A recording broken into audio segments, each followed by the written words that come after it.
మనలో అనేక విధములైన ఆత్మ సంబంధమైనటువంటి విషయాలు బయటికి రావాలి. దావీదంట బాలుడిగా ఉన్నప్పుడు అతను చుట్టూ ఉన్న పెద్దల దగ్గరికి వెళ్ళి ధర్మశాస్త్ర సంగతుల విషయాలన్నీ కూడా అడుగుతున్నప్పుడు వాళ్ళందరూ చెబుతుండేవారంట దావీదుకి.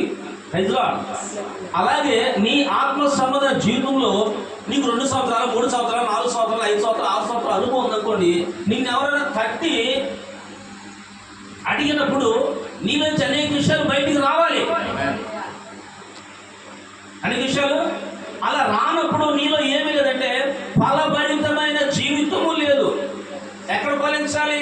ఆత్మ సంబంధంగా ఫలించాలి, మందిరంలో ఫలించాలి, ప్రియమైన వాళ్ళ బహిరంగంగా ఫలించాలి, బంధువుల మధ్యలో ఫలించాలి, రక్త సంబంధుల మధ్యలో ఫలించాలి. ఫలభరితమైన జీవితము.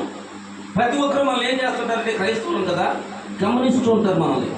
చూసారు లేదు, నీ మాట, నీ ప్రవర్తన, నీ చూపు, క్రియలు అన్ని పరిశీలన చేస్తున్నప్పుడు వారికి నువ్వు ఎలా కనపడాలంటే మాదిరికరంగా కనపడాలి.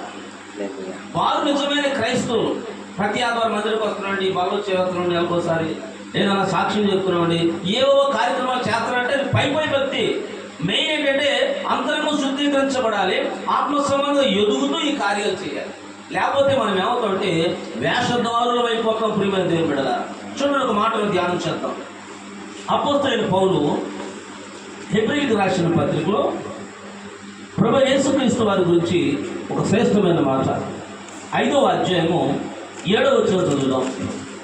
అందులో 202 పేజీ 5వ అధ్యాయము 7వ వచనం చదువునా. శరీరధారి అయిన దినములలో మహారోదనతోను కన్నీళ్లతోను మరణము నుండి రక్షింపగల వానికి ప్రార్థనను యాతనను సమర్పించి భయభక్తులు కలిగి ఉన్నందున ఆయన అంగీకరించబడిన మాట ధ్యానం చేయి. ప్రభువారు ఏం చేయబడ్డారట? అంగీకరించబడ్డాడాయన. యేసు ప్రభు దేవుడు, యేసు ప్రభు రక్షకుడు, యేసు ప్రభు ప్రవక్త. ఆయన అన్ని కూడా ఉన్నాయి. కానీ నేను దేవుడు కదా, నేను ప్రవక్తన కదా, నేను దేవుడు కుమారుడు కదా, పరలోకము నాది, నేను వెళ్ళిపోతానని డిసైడ్ అవ్వాల.